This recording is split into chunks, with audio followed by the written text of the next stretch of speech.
Baldwin. Thank you, Mr. Chairman. And on that last topic, I'm very interested in a discussion on transformers at some point, large scale. But Yes. grid security. Anyways, I wanted to share that in Wisconsin, we have seen the real impact of the Inflation Reduction Act.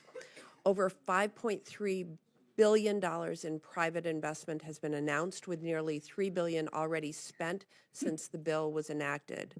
We added over 4,500 jobs from projects that are either already up and running or will be soon.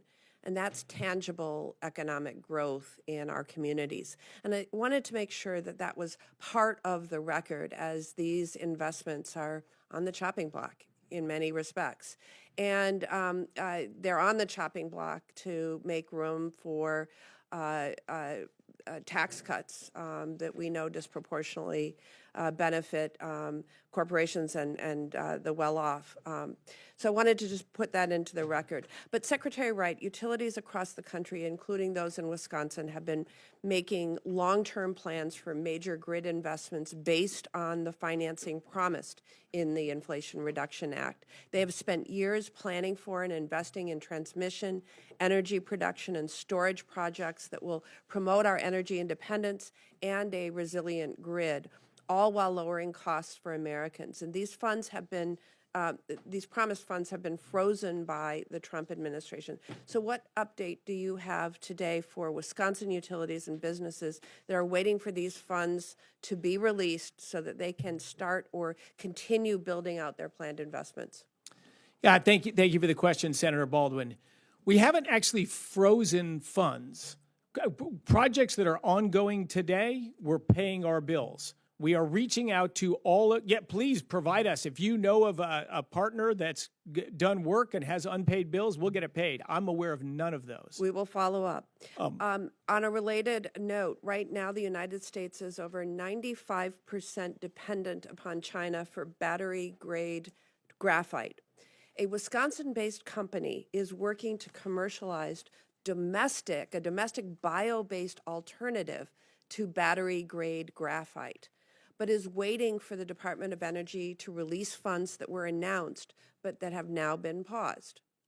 This administration continues to say that developing a domestic critical mineral supply chain is a top priority.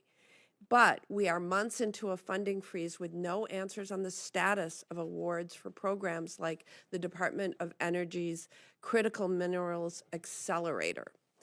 With timely action from DOE, the company, Conovate, is committed to rapidly scaling this homegrown solution to address one of our most critical supply chain vulnerabilities. What is the timeline for getting the critical materials accelerator funding out the door? Through this summer, we will review all of the major projects, and every one as it's done, we will reach out to that company. We're going to get information from them, feedback. You said they've been working for years on it. We'll hear their plans. We'll review their plans. Certainly, we want a domestic supply of graphite or other anode materials. 100%, that's in the wheelhouse. If it is a viable technology and a credible company with financing to do it, those are the kind of things we're absolutely looking to fund.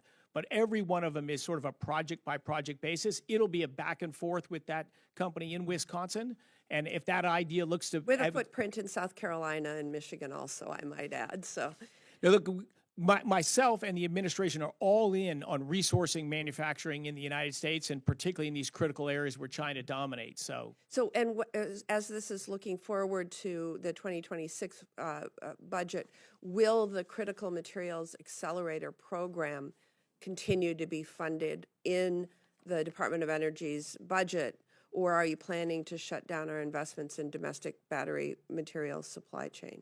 Well, I can't speak to any specific programs, but will we continue to invest in reshoring critical mineral supplies in the United States? 100%. That effort will go on. Okay.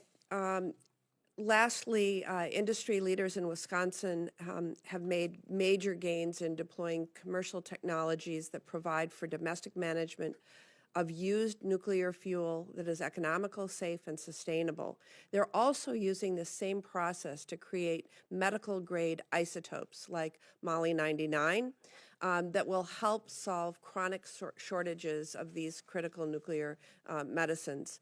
These industry leaders have had support from Congress and a successful partnership with the nuclear energy scientists at the Department of Energy to address this national security concern. Knowing this, will you consider reversing the proposed cuts to DOE's nuclear programs and invest in the development of a safer and more sustainable nuclear fuel cycle in your 2026 budget? So we have cuts at different levels in different departments. We're not pulling back on our nuclear efforts at all. They may be funded slightly differently, but we're not pulling back on that. And what you specifically mentioned there, radioisotopes, it's one of the most exciting new thing in cancer treatment and imaging and all that. And right now we resource them from reactors in Russia and in other countries. And we have that technology now developed here in the United States, in part for a long-term partnership with Department of Energy and spin-offs from research institutions across the country. I want to see that commitment kept up. I'm sure we'll talk in a few weeks about I've got to dig into that particular project, but definitely it's in a great spot. Senator Hoeven. Thanks, Mr. Chair. Talented Senator Hoeven. Thank you, Mr. Chair.